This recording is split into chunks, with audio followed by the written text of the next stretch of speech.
Hey, what's up, guys? It's me again, once again in the car, and it was funny.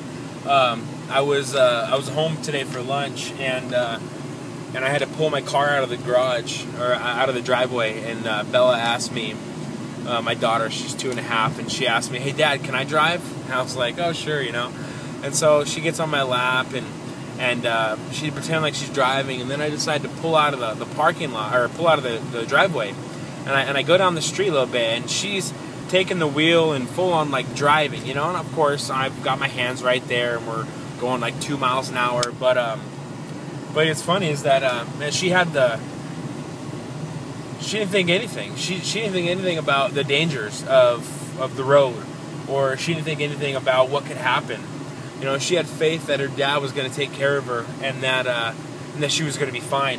And so she had the faith and the courage just to grab the wheel and to not care and just to go for it. And I think if we had that same faith in the Lord, and if we had that same kind of drive and attitude that, you know, I'm just going to step out and be a Christian in the real world, if I'm just going to step out in faith and know that my dad's going to take care of me, and my Abba, my Father, Jesus, is going to take care of me, and no matter what, I'm going to be okay. If we had that kind of attitude, man, I think the world would be completely different, to be turned upside down.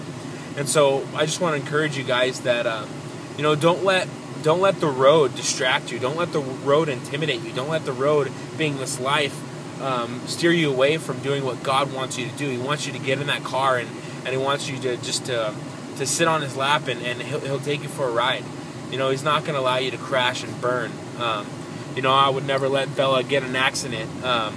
And just like God, He's never going to let us crash. You know, He may let us hit a speed bump here or there and allow us to go through these things. But, you know, I just encourage you guys to take a drive of faith, so to speak, and just step out and let Him guide and direct you, and have a little courage and a little faith in Him, and you won't regret it. So that's all I got for you guys. I was thinking of that as I was driving, kind of laughing at how crazy that was, that Bella had no fear whatsoever. She was just going to get in that car and drive. And I think if we had that same attitude when it comes towards our Christian life, and that we were just going to go out there and live to the fullest, and do exactly what God wants us to do, that it'll really work out in the end. So I just encourage you guys to do that.